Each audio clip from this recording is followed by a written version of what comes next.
So here we are, part 2 of our little DIY project. Let's fix the L322 rusty bottom. If you've got an L322, at some point you're going to get rust on the tailgate. They all go eventually. Now, some of you might be thinking, is this economically viable?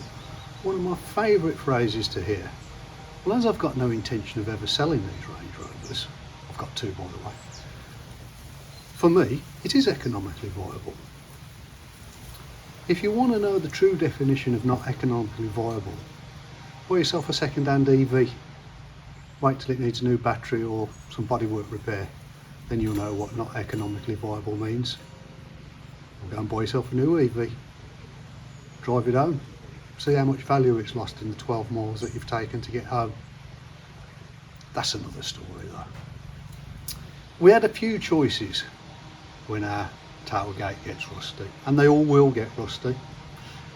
We could have gone away to JLR and bought a new upper tailgate, which is about £1,947 delivered. That's naked, no glass, no electrics, no lock, no hinges, anything like that. So we'd have still had to go and take that away and have it painted. I don't know, 300-400 quid. That's a guess. Would have had to pay someone to put the glass in, 100 quid. And we'd have still had to fit it ourselves or pay someone else to do it. So if we're going to go that route, we're probably not going to get much change out of about £3,000. So I decided that I would do it myself, which is what we've done. This video is about us actually spray painting the tailgate that we've lovingly repaired, removed all the rust, prepared it for paint and lacquer. And if you haven't seen that video, that's part 1. I'll put a link somewhere, probably in the description.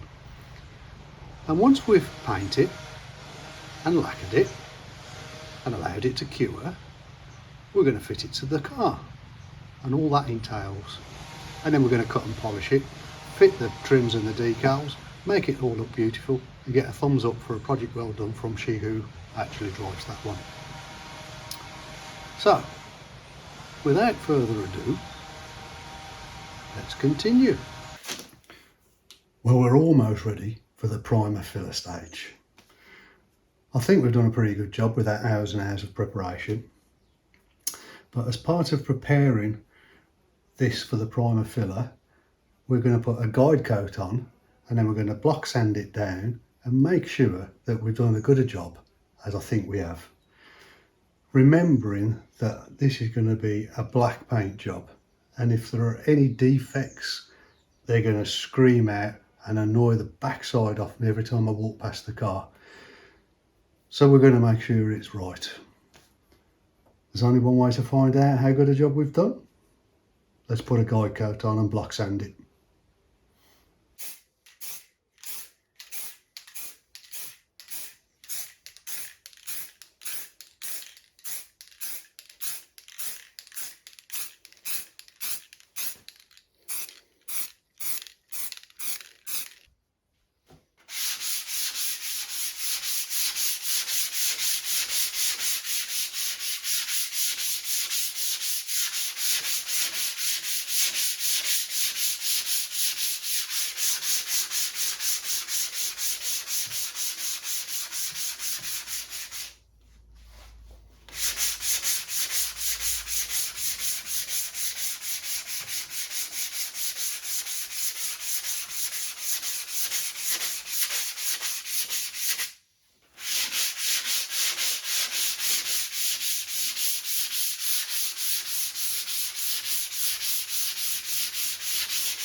We're not quite as good as we thought we'd done. There's still a tiny little bit of work to do to get this flat. Couple of low areas, as indicated by the guide coat still being there. Bit there, bit there, bit there. A little bit more block work sanding to do.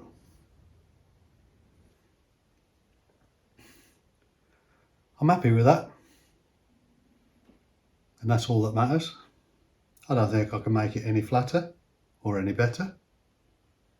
So let's move on to primer filler. You know the drill by now.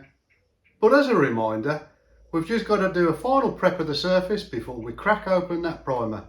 So, blow all the dust out of those nooks and crannies with some compressed air. Wipe it down with degreaser and cleaner. Tack cloth it.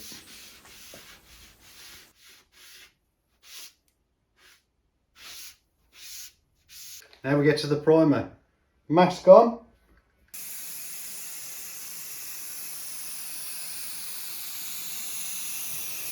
Try and keep your spray pattern strokes smooth and the same distance away from the panel as you go.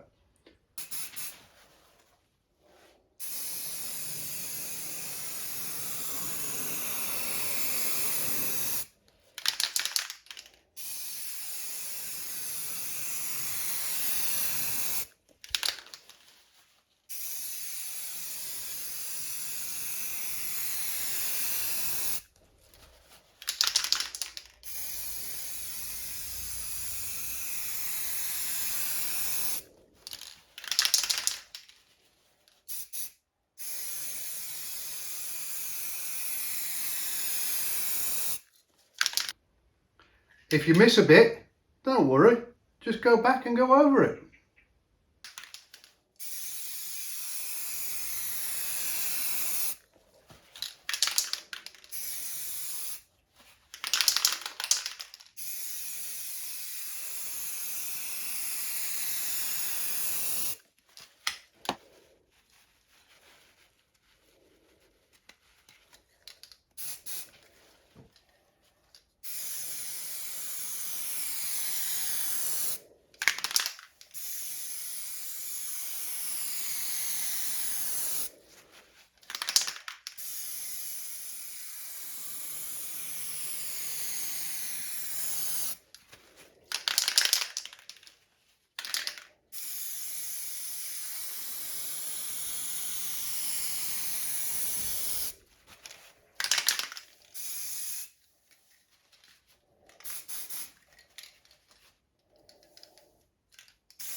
Right, that's been just over 10 minutes and that's ready for its second coat. You can see it's all dried back to a lovely matte finish. Mask on, second coat.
So that second coat, I actually put it on a little bit thicker than I would have liked there. So we're now at 15 minutes and it's drying back nice and smooth. There's a couple of little bits of dust landed on it while that was drying. So we'll just get those off before we put the third coat on.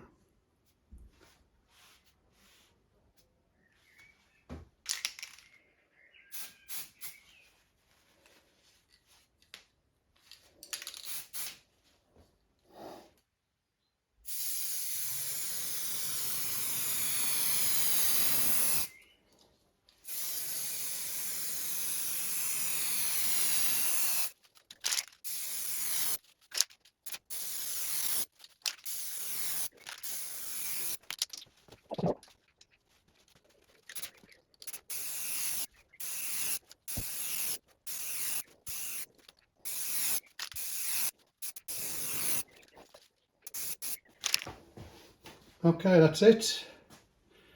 3 coats. Let that settle back.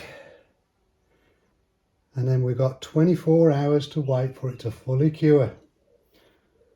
It's looking okay. There's a little bit of dust there. The rest of it's good. But we're going to be giving it a very, very light sand before we put the paint on. So we're not worried about any of that. So here we are after about 45 minutes worth of drying back. It's looking pretty good. There's a couple of tiny little dust nibs there. No great concern. And on dust, you'll be very, very, very lucky doing a DIY job not to get the odd bit of dust here and there. Just sort it out when it arrives. So don't beat yourself too much if you get the odd bit of dust here and there. You've just got to mitigate it the best you can. That's all you can do. Now, when it comes to primers, primer fillers, high build primers, high build primer fillers, no matter what you want to call it or what's on the tin, they're all designed to do the same thing. But opinions on them, and which is the best, are like buttholes. Everybody's got one. Now, I don't do a great deal of body work, but I've done some over the years, and I've tried a number of different products, and I settled on this one is right for me. This is my personal preference. And I think at the end of the day, that's what it comes down to. Personal preference. Which product do you like to work with? And I like this one. The reasons being, I like the coverage. I like the way it lays down. I like the surface that it provides for the next subsequent coats of paint. I like the price. So this is the one I'm going to use. I'm not going to tell anybody else what they should use. I'm not going to get into arguments which my primer is better than your primer, my primer is bigger than your primer. Use what you want. They're all pretty much the same, to be honest.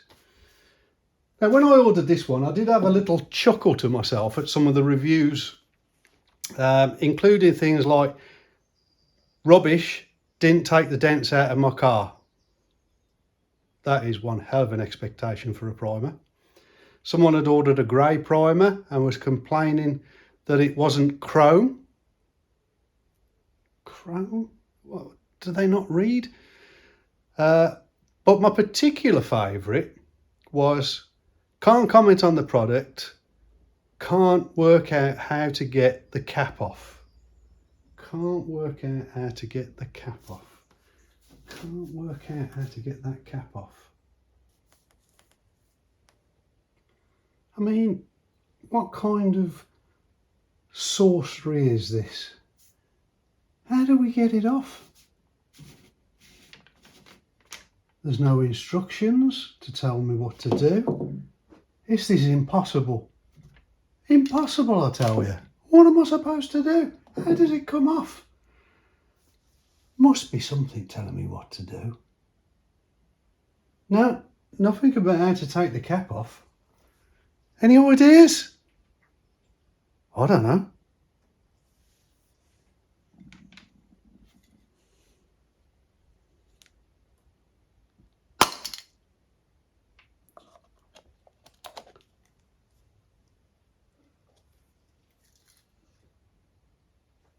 I'm a wizard, Harry.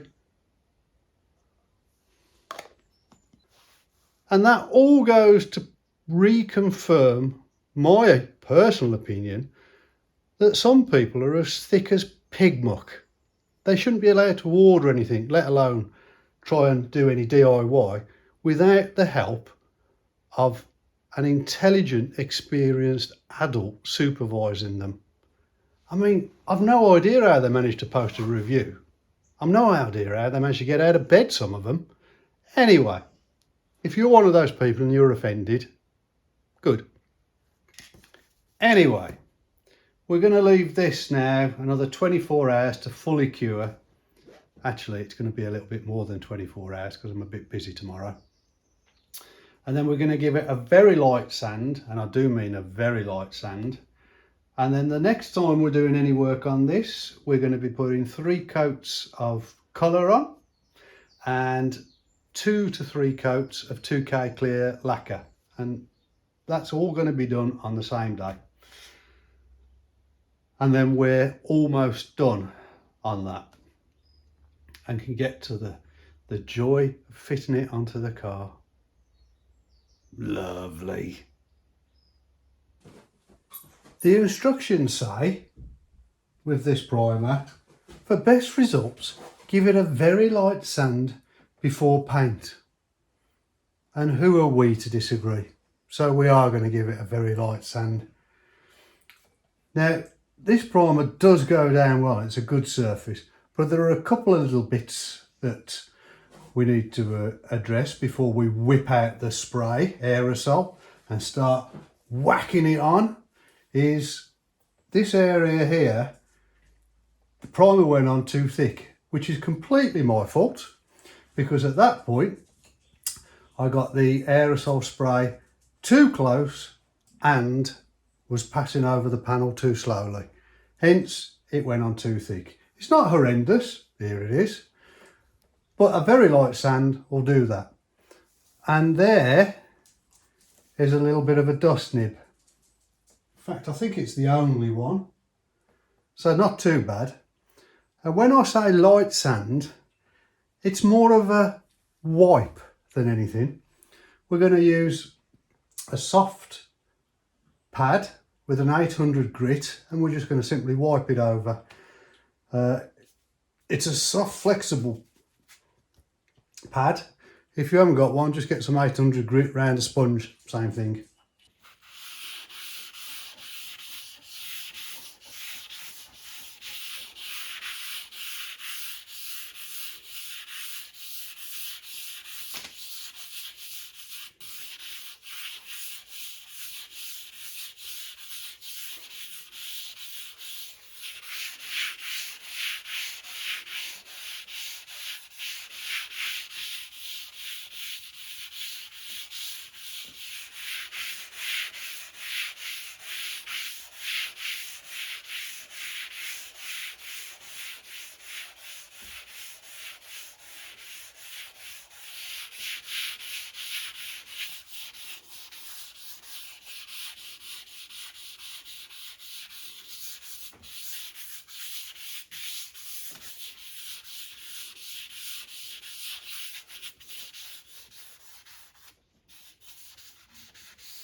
And that is it. We'll now give that a wipe over, degrease, tack cloth, give everything a good clean down so we've got no dust anywhere, and then we're on to the actual paint.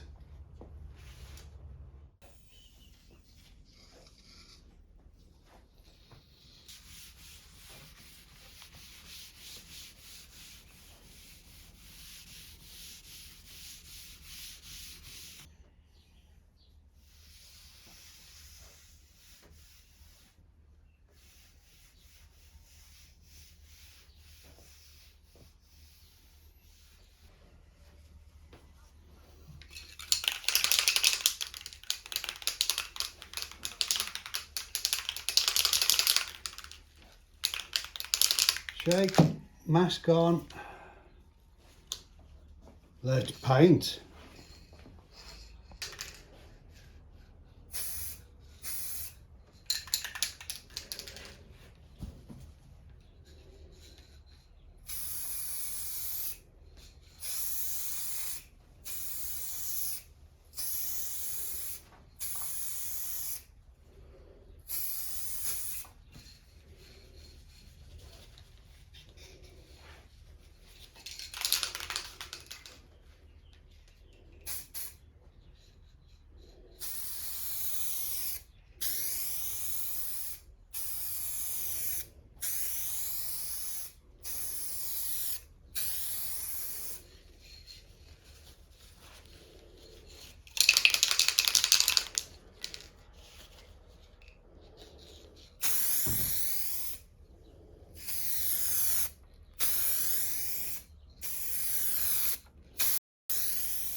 For the second coat.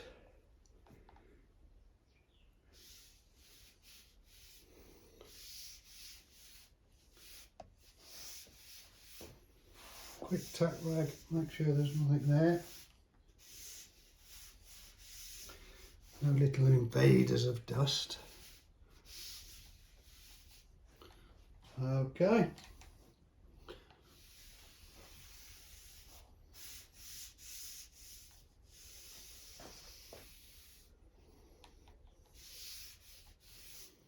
And last check. Mask on. Second coat.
That's it.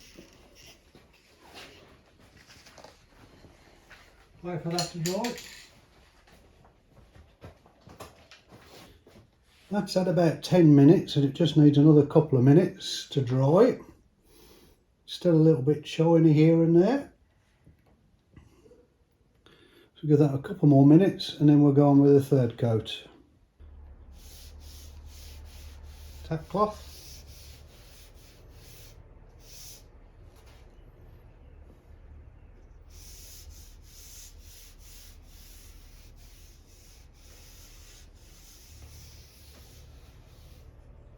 Third coat.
So that's been about 40 minutes since we put that third coat on. It's dried back, it's ready for a clear coat. We've done a good job. There's no dust nibs, there's no hairs, there's no defects. Pleased with the way that's going. So onto the clear coat. This is the clear coat we're going to use. I can't recommend it enough. It's a fantastic 2K clear coat, which means it comes with an activator, which you pop in the bottom. Shake it vigorously after you've activated it for 3 minutes. It gives a really good gloss finish. It's UV protectant, but it is nasty stuff. Make sure you're wearing a respirator when you're doing this. You don't want that in your lungs. So we're going to give this a bit of a shake for a bit longer. Then we're going to put a foundation coat on, which is a light coat. It flashes off in 10 to 15 minutes. So we'll keep an eye on it, and when it's just a little bit tacky, we'll then put a second wetter coat on, which will really bring up the gloss shine. And that's normally enough. 2 coats is normally enough. We may have a look and see if it needs a third coat, but 2 coats is normally enough. So let's get the shaking done, respirator on, and let's crack on with the final stage.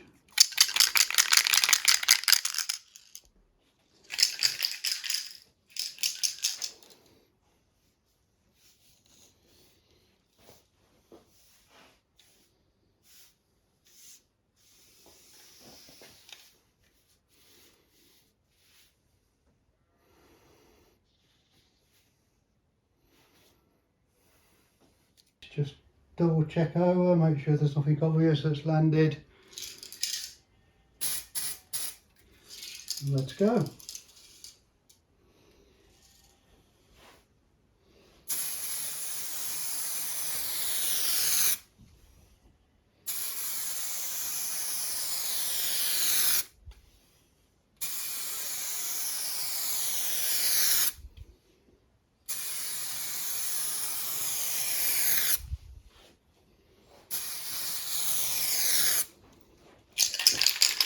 That's all that we need for the foundation stage. You can see it's going to not look pretty for that stage. That's okay. We'll let that flash off for 15 minutes. Now look at that. A little fibre of love from one of the hounds has just floated in on the breeze and landed on that clear coat. It's on the surface, so we're going to try and remove it with a little bit of masking tape. In we go. Now, if that was actually in the clear, we'd leave it because we'd just sand it out, which is what we'll do with the inevitable flies and dust nibs that land in. But as it's sat on the surface, it's tantalisingly calling me to remove it, so we'll see if we can. We've got it. Job done.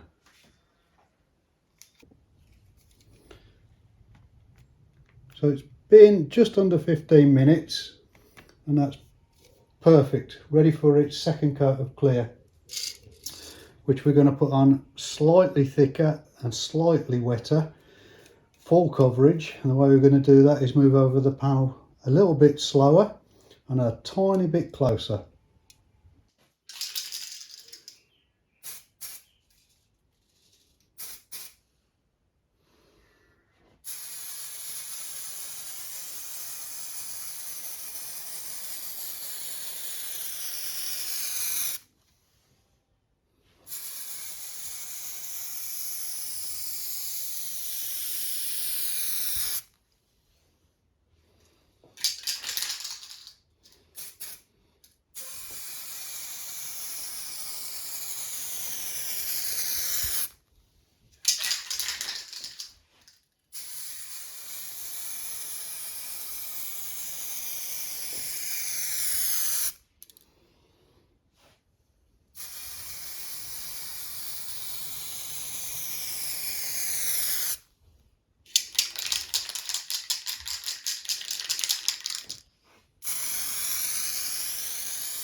Now it's been a couple of hours since we put this second coat of clear on, and we're looking pretty good.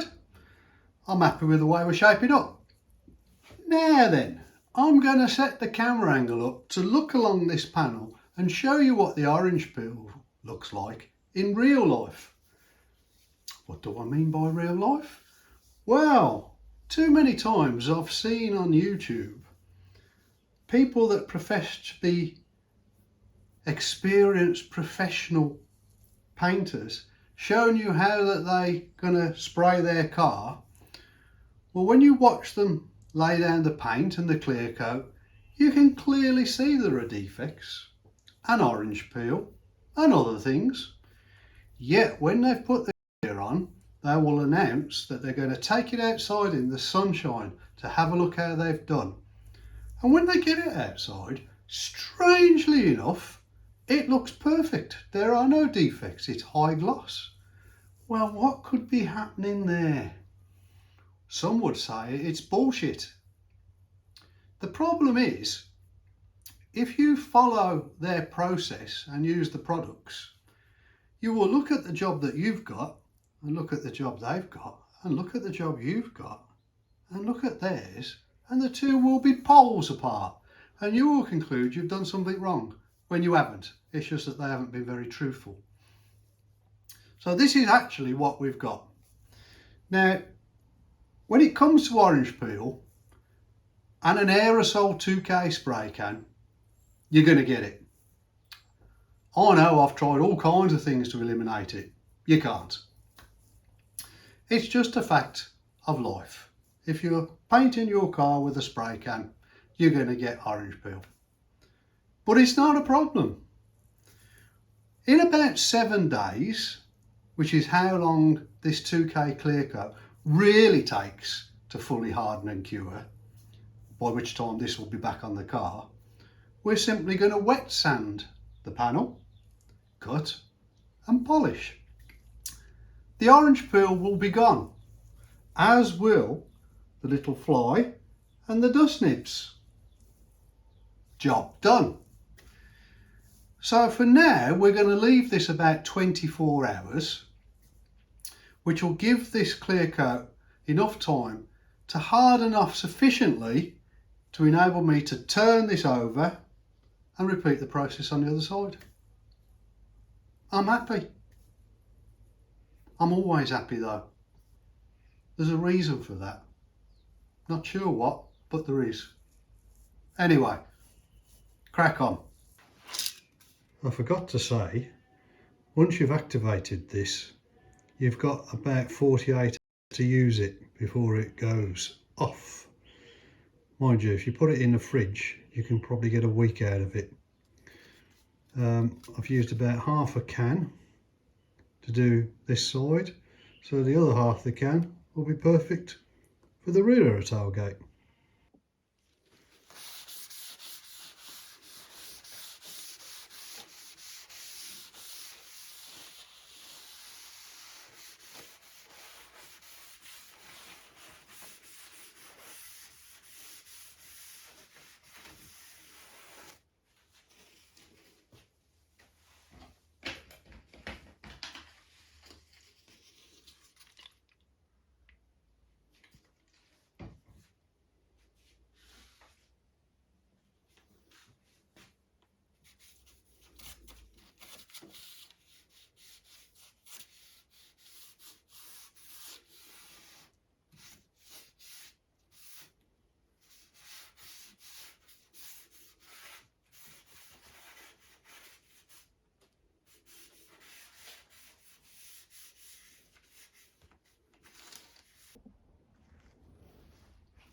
Okay, so it's 3 coats of primer filler, 10 to 15 minutes between each one. That's done.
Keep your nozzle clean. Oh, I'm trying to keep it on.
So 10 minutes later,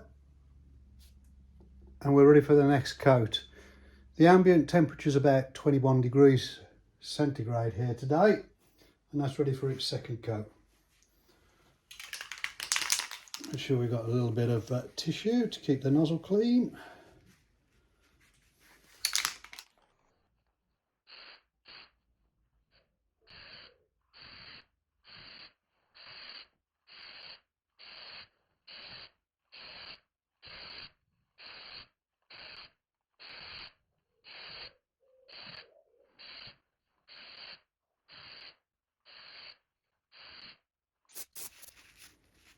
And let's now put on the third coat.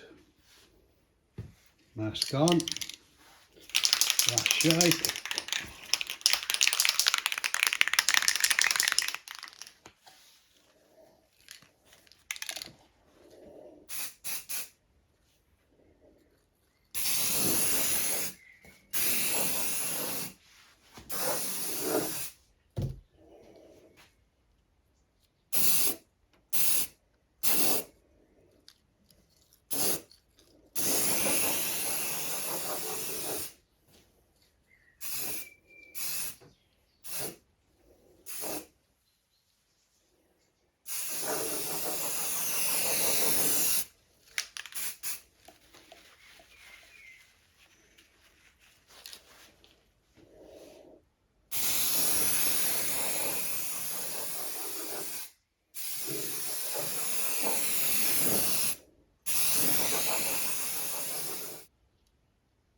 So it's been about 30 minutes since we put our third and final primer filler coat on, and it's dried back lovely.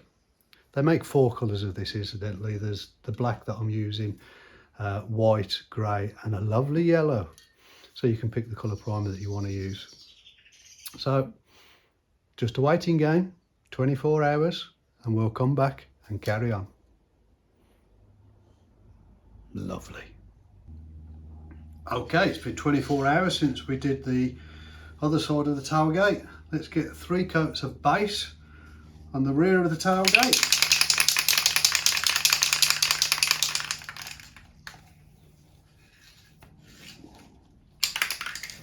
First one.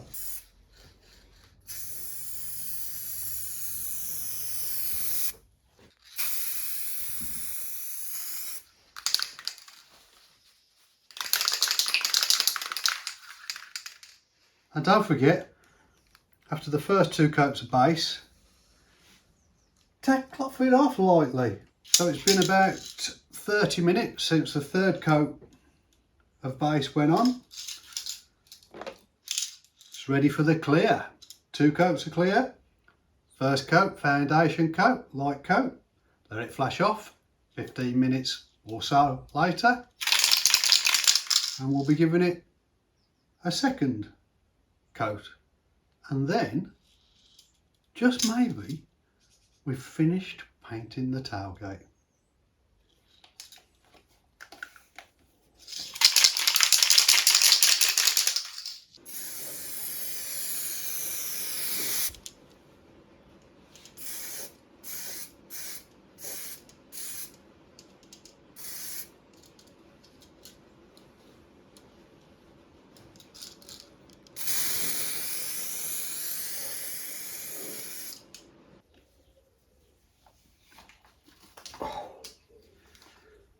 Okay, that's what we look like after 3 coats of base and 2 coats of clear.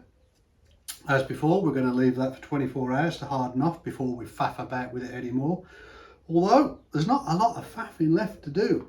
We've just got to put the weather strip back on and some new grommets for the number plate assembly, because we don't want to be putting the ones that were impregnated with rust back in, because that would be very silly. So at that point I need to get out of here, remove myself from a solvent stinking room and take the little one out into the wilderness and for some fresh air and exercise. I spent long enough tucked in here painting and doing this. It's time for a bit of a good break. I shall return. So before we can fit our newly repaired shiny tailgate, we've got to take the old one out, the old knackered rusty one. And to do that, the first thing we need to do is to remove these plastic trims with the objective of getting them out without breaking the retaining clips, which in reality is almost impossible. So you're going to break a couple of clips, and if you don't, pat yourself on the back. So let's pull these out first of all, shall we?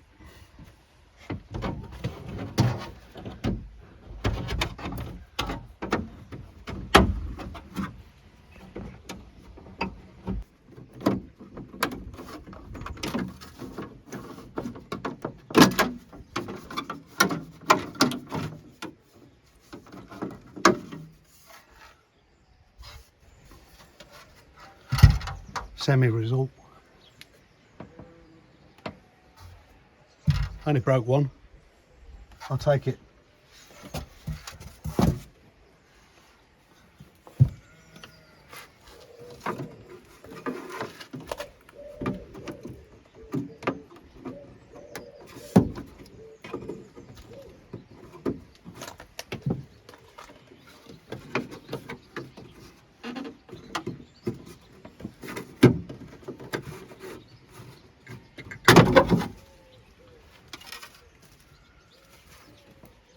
Good result, didn't break any.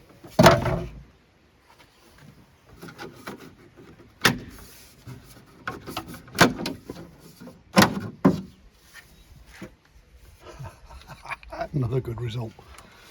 Okay, there's the pat on the back. So that's off, exposing our wiper motor and some other gubbins we're going to have to disconnect. So the next thing is we'll take off this lower plastic trim to expose the number plate and the lock and the lights. 2 Phillips head screws there. Oh, drop that one. Retrieve it in a minute. This is the emergency release, and we're just going to give it a jam good pull forward, making sure it clears the lot. Like so. Didn't hold on very well. So done with these clips here. Disconnect the lights.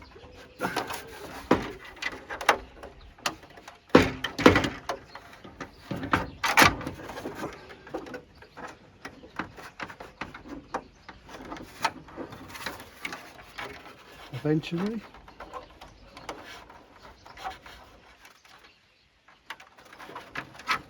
With a bit of luck.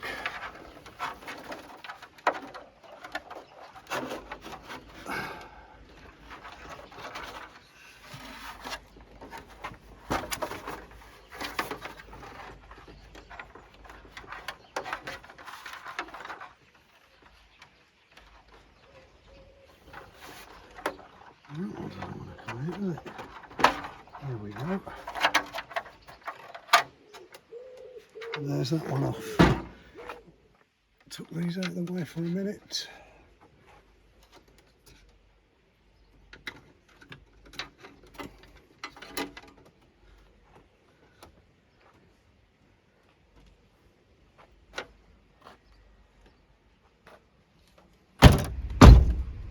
Lovely. Well, a couple of little nuggets of information just given to me in passing, just in passing mind you, along the lines of, well, why are you messing around in the back of the car? The rear camera's not working and the rear windscreen washer's not working very well. So could you just sort them out quickly as well? Everything's got to be quick. It's all so easy when you say it quickly. Let's have a look at the camera first of all.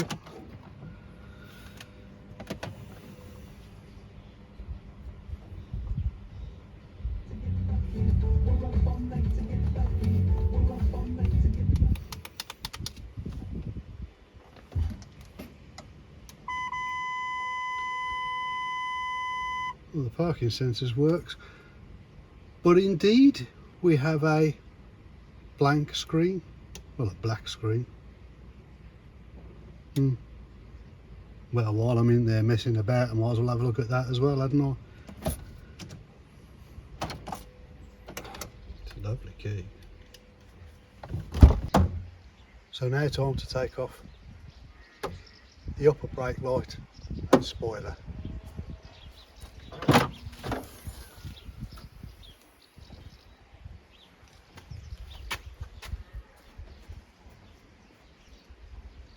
Three 10mm bolts.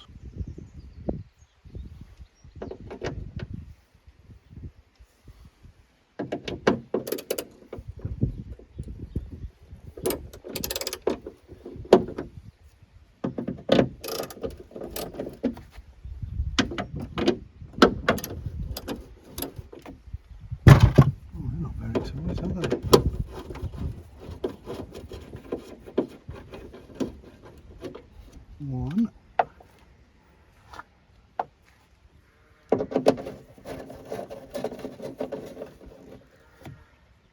two,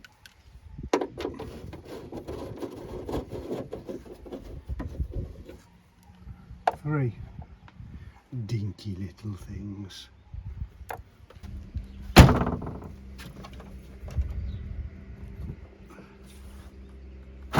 Forward slightly,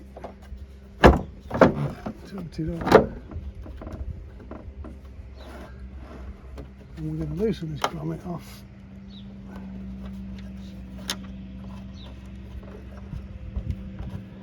And that one.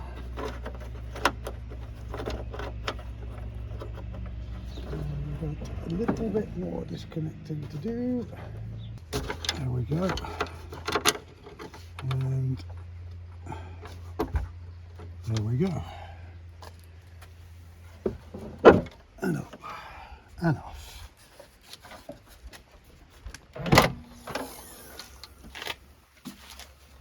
And in the pile of bits.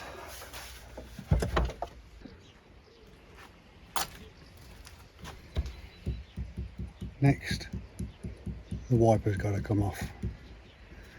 This bad boy's seen better days. While we're digging around in there, we'll see if we can see the cause of the rear windscreen washer not working as it should. But looking at it, I suspect it's as simple as being blocked. So it may be an easy fix. And if it is, we'll keep it to ourselves. So let's get this off. Not too difficult. None of this is difficult. That is going to come off if it likes it or not. There we go. Oh, nearly took my eye out with that. Yeah, that looks a little bit blocked. We'll clean that out. Clean that up. And see if that sorts the jets out. The jets look completely blocked, to be honest. Clean that up, could be an easy fix. Right, so what have we got? that a 10, 13, 13, let's prompt for that. Lucky guess.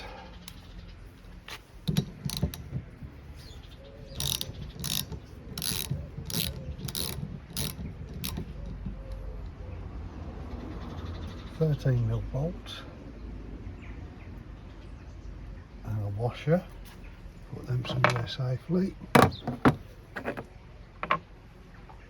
And this is on a little tapered spleen, so we should be able to walk it off. That gave up very easy. And that's that off.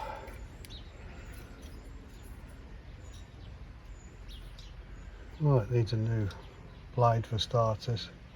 We'll clean that up, maintain it a bit. Should be okay. If not, we'll just replace it.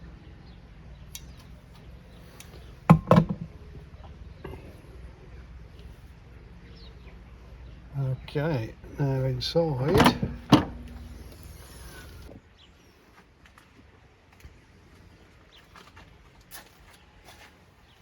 So now we're back inside and we're going to remove the washer motor. So let's first of all disconnect the water supply. Took that out of the way. And then we've got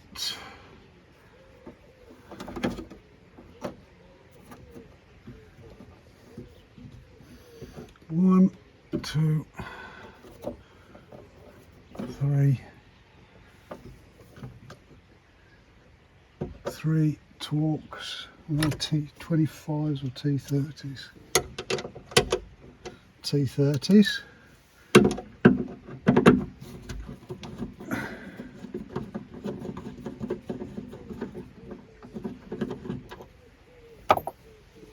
That's one of them.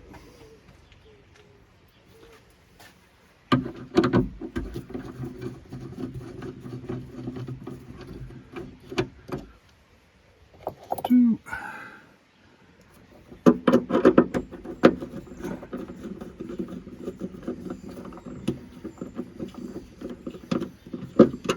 Three. And we've got some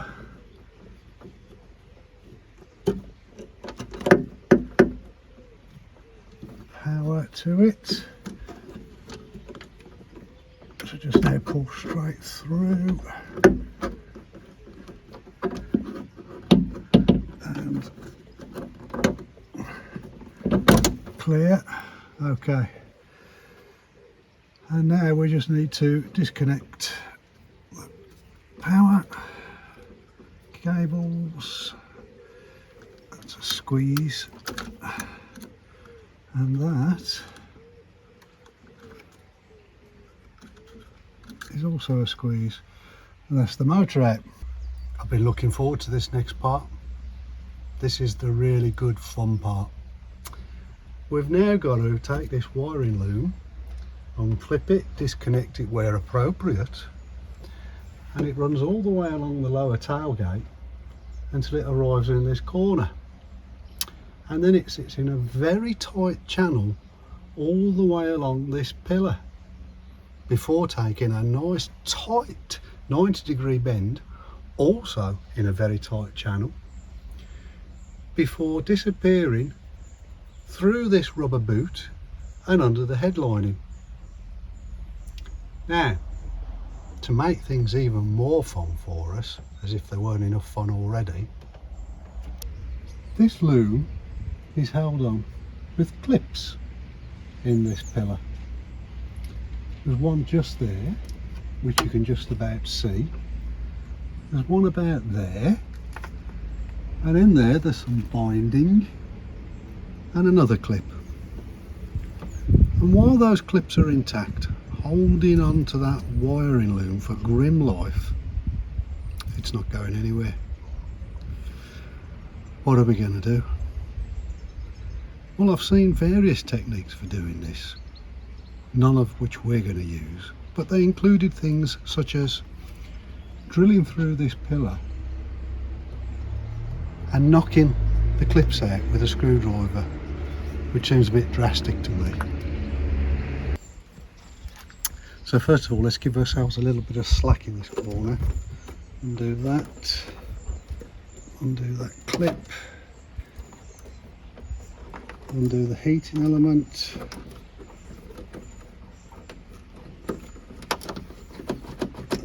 Okay. Clip.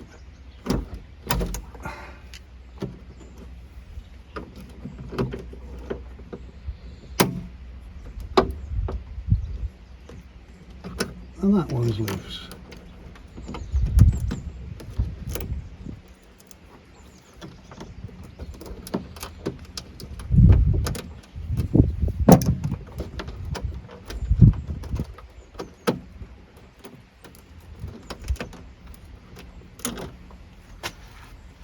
And there's the little offending clip.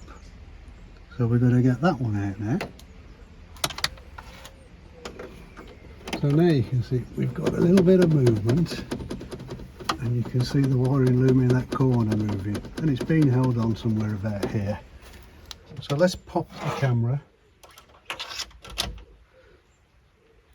down that channel and aim it at the clip so you can actually see what I'm doing as I'm doing it. How exciting!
It might seem a bit brutal, this method that we've just employed to break the clips, but it's definitely less invasive than drilling holes in the pillar, and it's definitely less time consuming removing the glass, which are the other two options we had.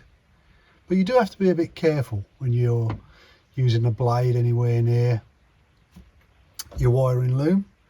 Although that being said, if you were drilling through to do it, that's even more risky with the drill bit hurtling towards your wires. But with a bit of care and attention, that's how I've done it. So we're now going to proceed, now the loom is free, to try and remove it from that channel. How are we going to do that? Well, so we want to remove this sheath from the loom, so we just need to cut that little bit of binding, cutting away from the wire, making sure we don't touch the wire. You really don't want to cut your wiring loom now.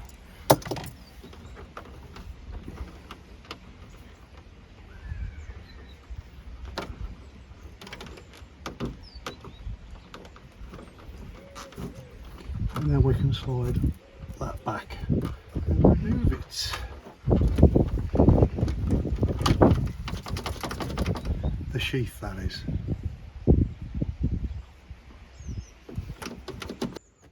Wrapped around this loom is some binding,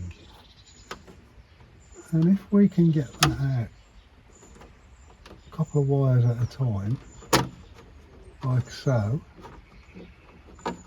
we can carefully remove that binding. Carefully being the operative word.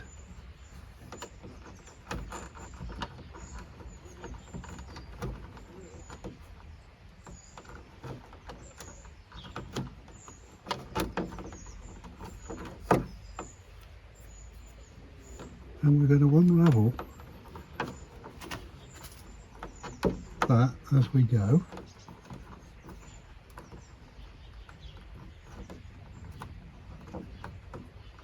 Like so. And we're pulling the wires out through that channel, which we can now do because there's no clips holding it in, and remove that, and slowly but surely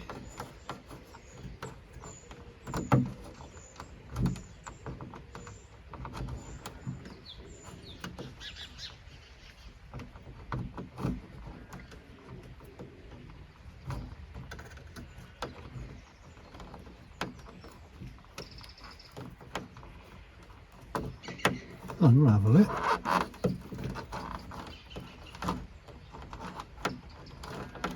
And pull the loom out.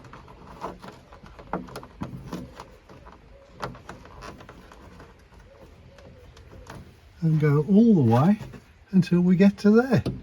Which I won't bore you with that, but that's what we're going to do.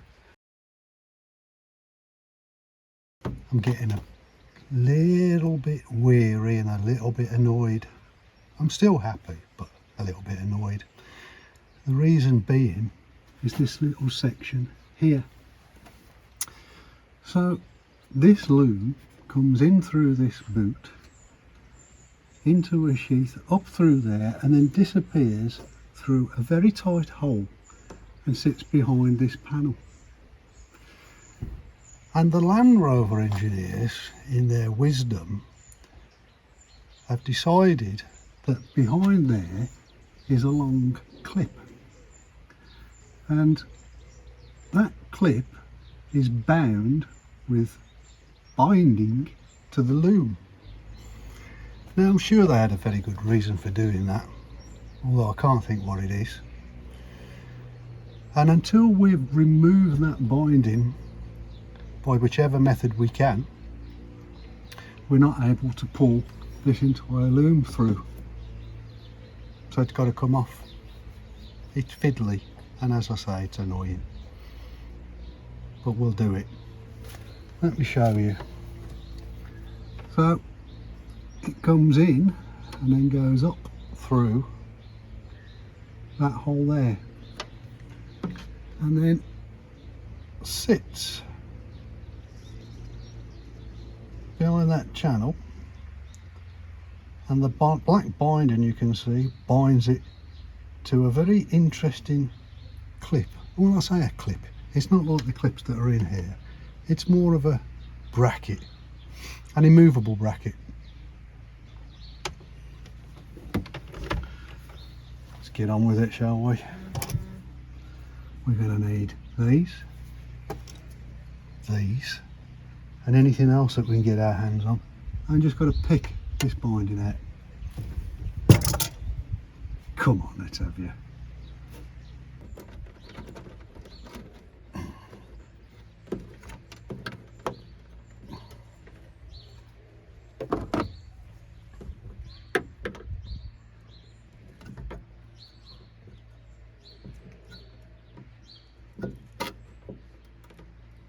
Gotcha. Right. The loom is free. So now we can actually pull it down through this hole. The whole lot will fit through that gap there. So we've just got to undo the connectors down this end and pull it through.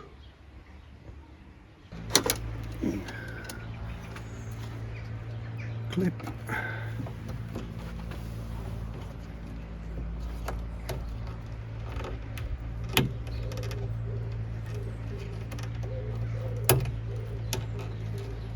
Clip.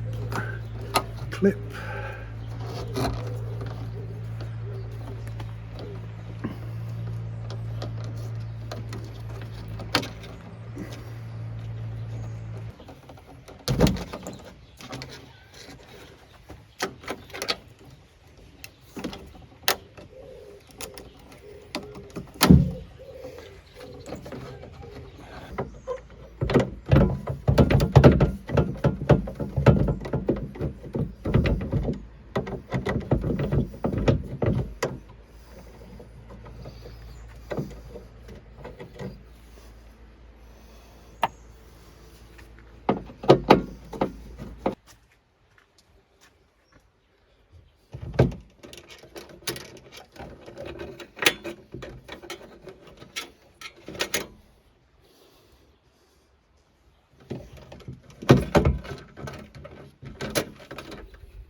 latch out.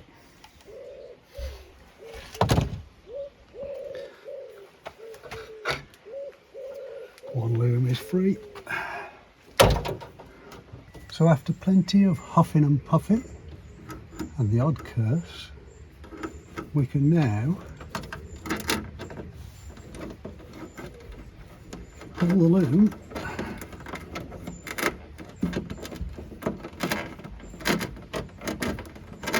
down through this hole.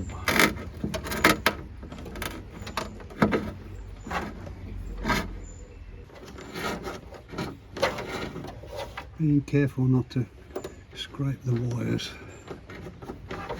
on that sharp edge.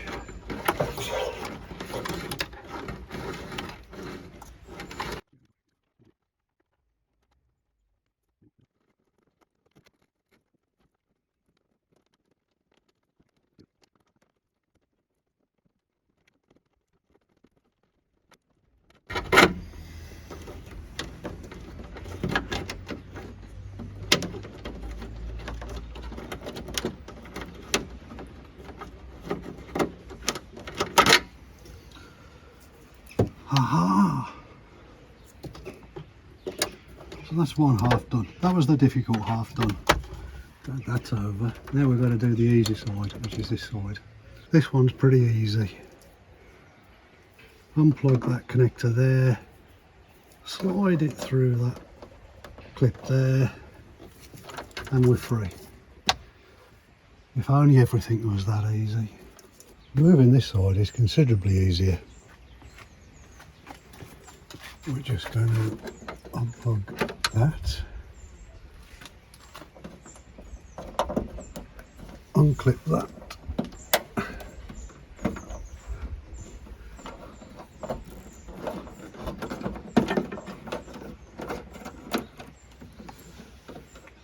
unplug that,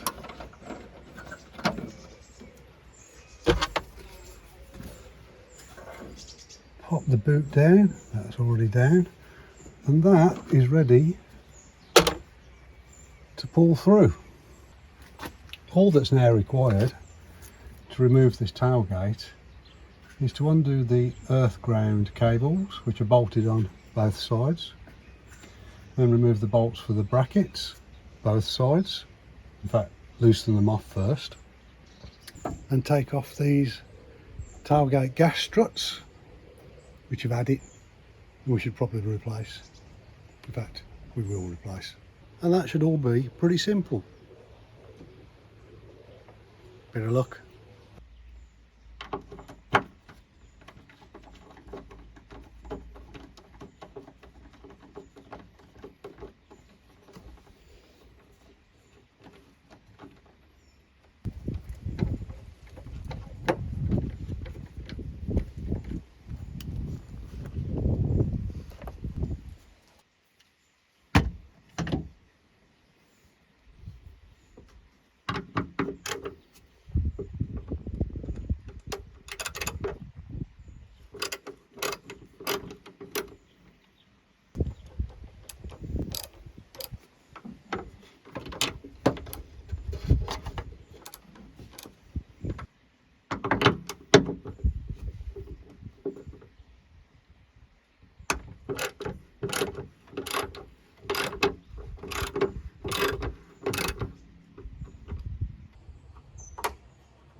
Heavy. Once you take the bolts out, if you're careful, it will sit there.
That's that off. We're just going to take the hinges off the old one, transfer them over to the new. We're going to have to clean all this out because, well, it's not very pretty, is it, in there? About 15 years worth of moss and algae. Pop these off. Put our bolts in a little pile. We'll soon be putting the new shiny one on.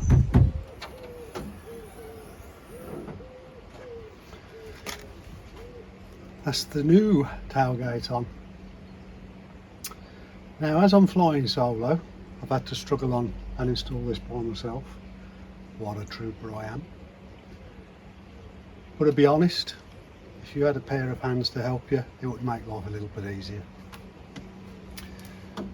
So to get it on, I've stood it up on the lower tailgate on some pillows, pushed through the longest loom as far as it would go, lifted it on and put the brackets roughly in place and got a bolt either side to secure it. And once you've done that, it's not going anywhere. And when it's in the down position before you put the bolts in, it's pretty secure as long as you're careful. It does sit there a little bit gingerly because you sat on the brackets, but if you're careful, you're okay. Don't tighten the bolts all the way down. Leave about a turn and a half, then put your ground bolts in both sides. Do the same, leave about a turn and a half. Then get your gas struts back on. Take the weight of this, it is heavy. And then check your panel gaps are right. And more by look than judgment, these are pretty good. If you needed to adjust them, you can wiggle it left or right and then just tighten them down. This comes through easy, just pop it through the hole, pull it through. This small loom comes through easily, just pop it through. So all we need to do now is do the reverse of what got us to this point. Shouldn't take too long.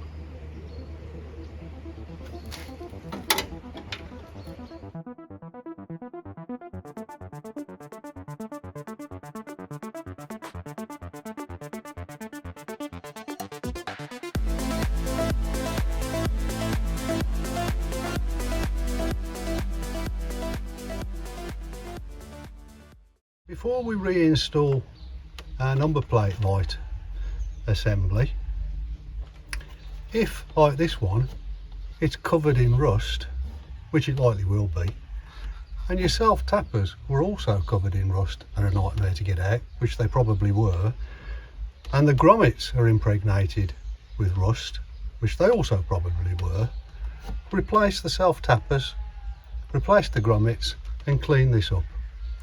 You don't want to be putting this back in to your nice new shiny freshly painted tailgate.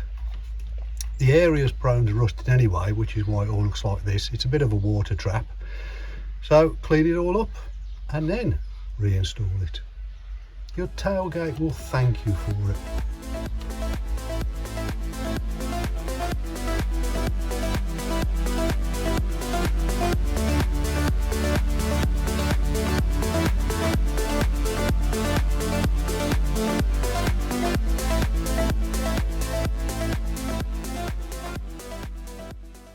New blade on, so let's have a little look at the reported the rear washer's not working very well problem, and as expected the two little jets that are in that are blocked, so we're giving it a clean out and we're going to blow it through with compressed air.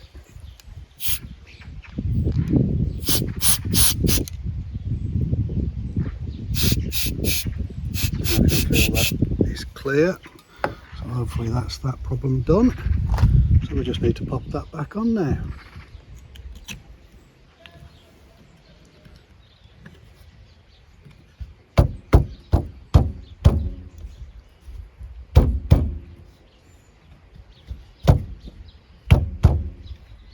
Little gentle persuasion.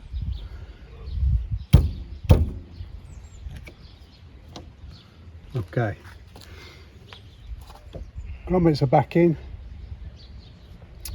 camera wires through. Good news on the camera, it's got power coming to the connectors from the loom side. The power connector from the camera side was not looking great, so we've cleaned it up, made sure it was tight on. So we'll test that in a minute. Through, so we just need to pop this back on, bolt it on and test everything.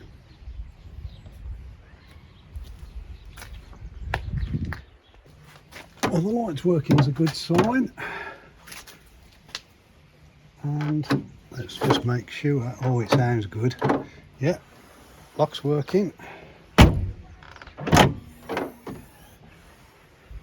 Okay, let's get in, check all the gubbins that we put there is working.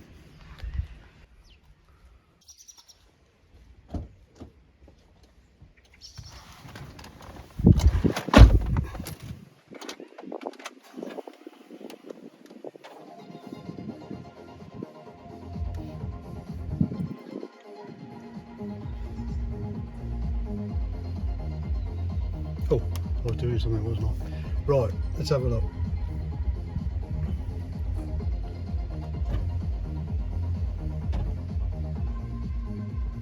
Yep, rear wiper and spray working, check.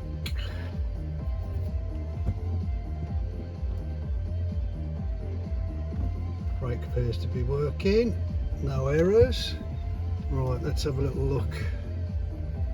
Rear camera. Oh my god, it's not a great picture, but it's a picture. I wonder if there's anything in the settings to improve that. We got a picture though.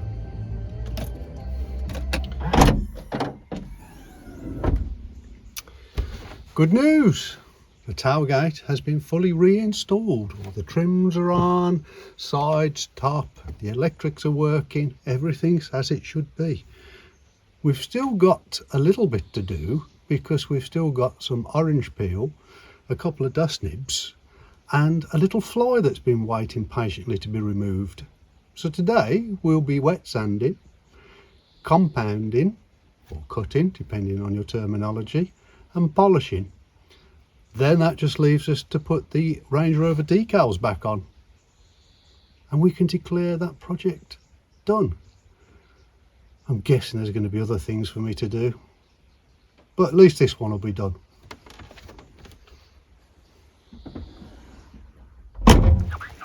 it's actually been 9 days since we put this clear coat on.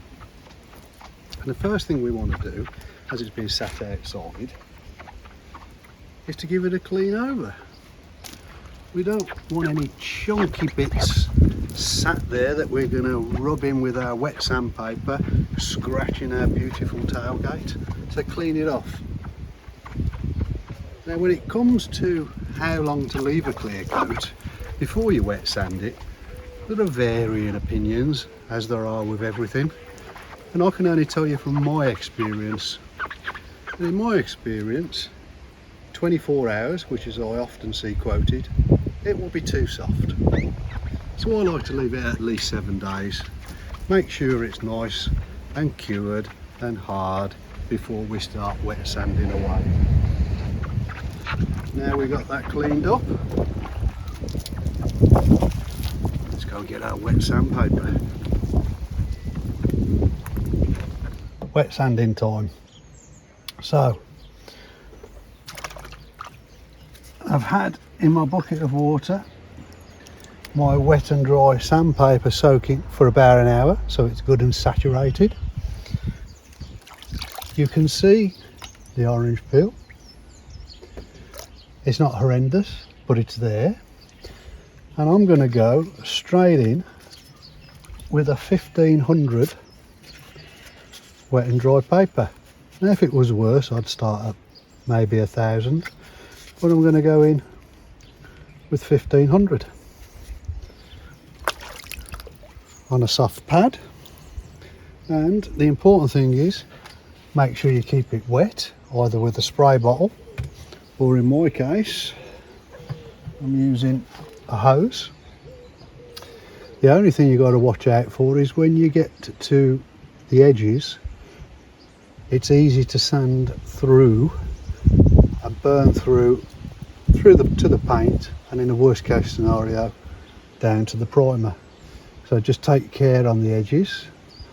We're going to go in a horizontal motion, then a diagonal motion with our 1500, and we're going to break it down into sections about a third or a quarter.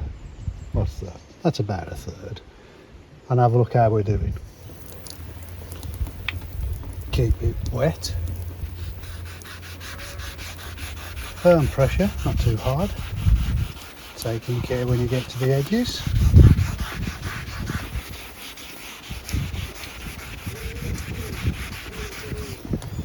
Horizontal then.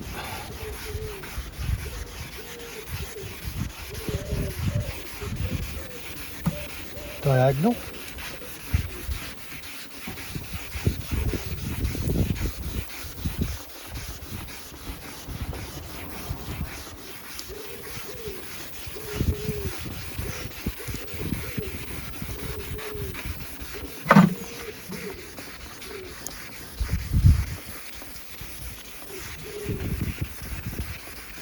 And frequently stop and assess how you're doing.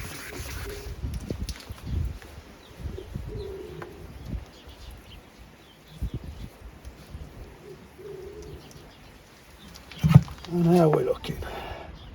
Just let that dry off very quickly in the sun.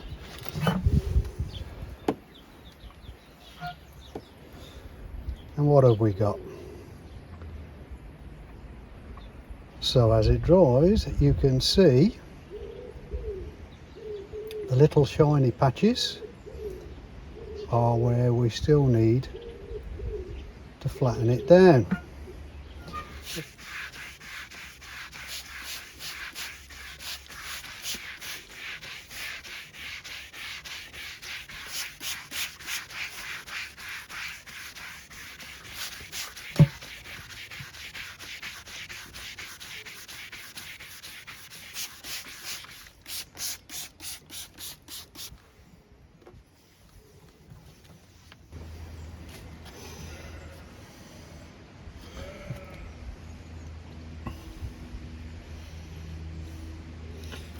Okay, not bad.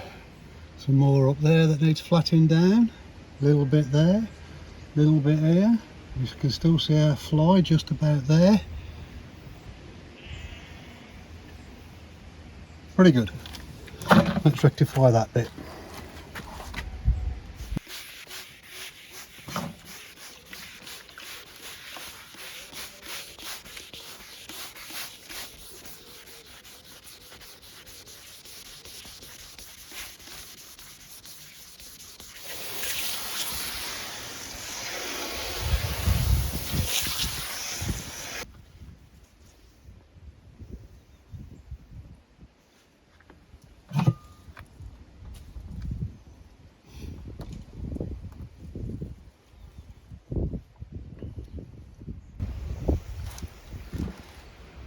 I'm happy with that. We're now going to move up to a P2000, which I've had soaking in the bucket, and do exactly the same thing. We're just going to be taking these 1500 scratches down and producing a finer scratch ready for our compound.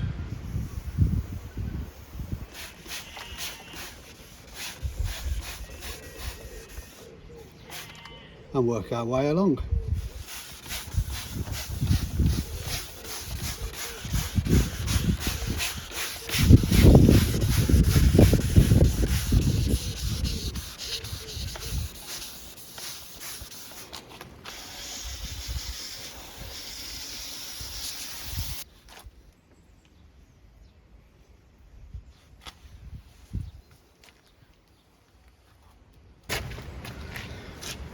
That's the P2000 wet sand complete. Soggy masking tape removed, wiped down. We've got a really good even scratch pattern from that P2000. That will compound down beautifully. In fact, the cutting compound that we're going to be using takes down to 1000 scratch out without too much problem. So it should have no issue at all with these 2000 scratches, and we're looking very good, very good. So onto the cutting compound. Not just yet though, it's not a direct sunlight job, that's hot to the touch, so we'll wait for the inevitable overcast conditions to arrive. Shouldn't be too long. Suitable conditions have arrived for compounding, so we've whipped out my trusty Halford's dual action rotary polisher. It's heavy with a big head, it's a bit like me, but it served me well. I've had it a few years, does the job, perfect for DIY polishing. And the compound we're going to use is the Menzerner Heavy Cut compound for pad use, 1000. It's my go-to compound. Now we're at the stage when we look at this and go, oh boy, what have we done? But watch. Nicely loaded hard pad, a few dollops.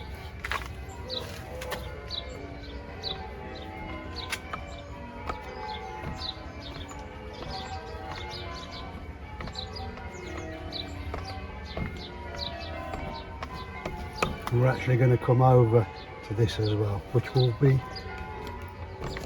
apparent when we start.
Have a little look, shall we?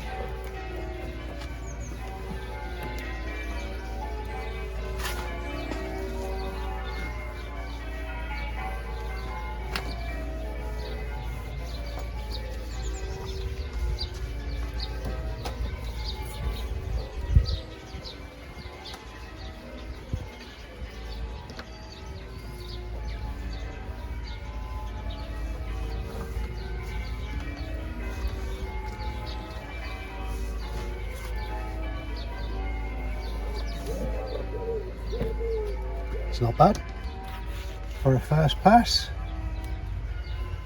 A little bit more, not a lot though. And then we can move on to the next. Magic cream.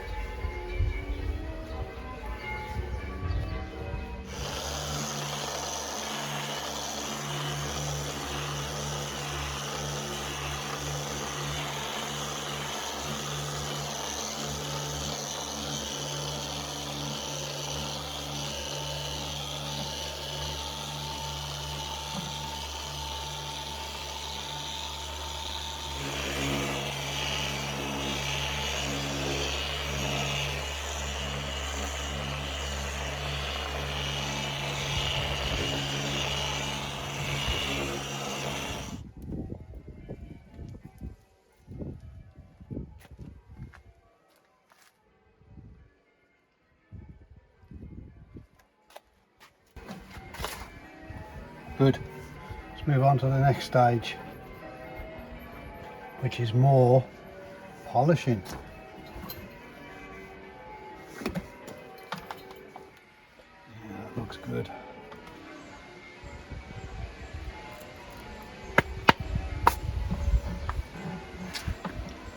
And this time, ultimate compound.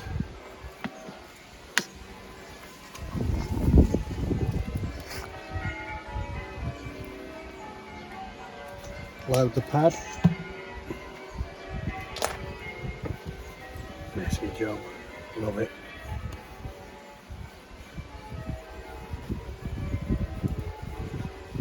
Some people wear gloves for this. Not me. I'm that stupid.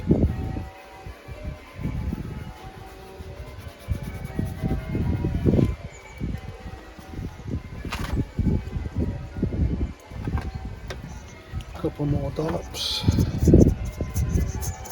Might just get this done just before the storm arrives.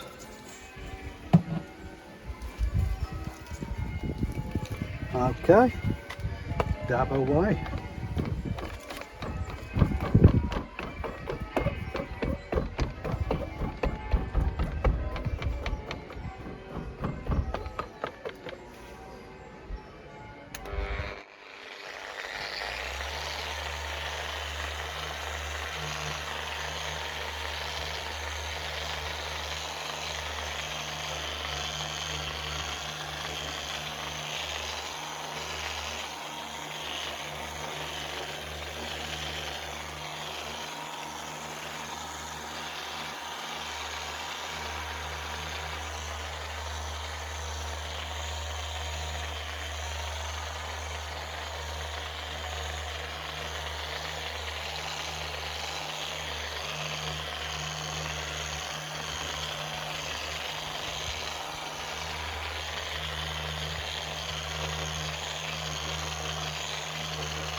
Soft pad and some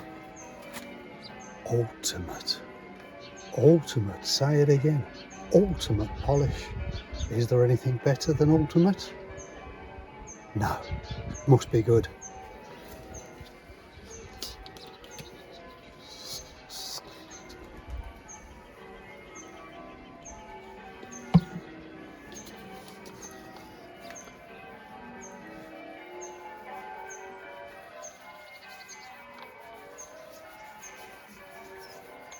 And this time we're going to turn the speed up a little bit more.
And that'll do, as they say up north.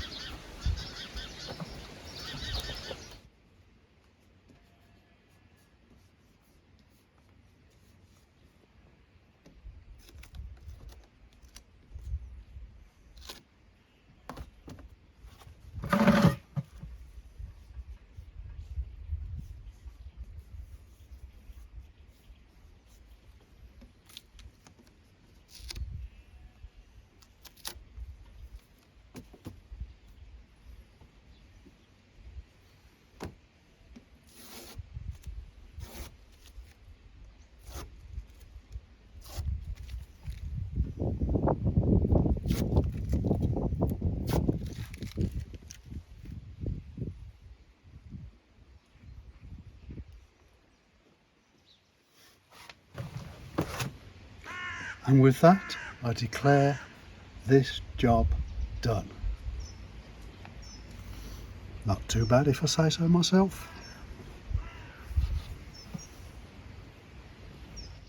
And that's it. Turned out pretty good, I think. Get years out of that. Now I do know I'm supposed to insert some drivel at this point about subscribing and helping the channel and things like that, but I really don't care about any of that. People will either watch, find it useful and decide they want to subscribe, or they won't. That's it. If you do want to make a comment, I'll do my best to answer you if I know the answer, and if I don't, I'll tell you. Now, I don't make videos for the sake of it and pumping content out just for the sake of it. I'll only make a video when I've got something to share. And you will hear Range Rovers are highly unreliable.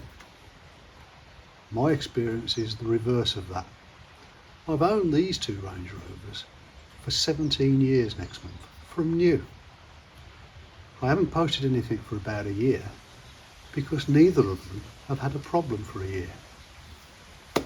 Maybe I'll make a video, something along the lines of 17 years honest review.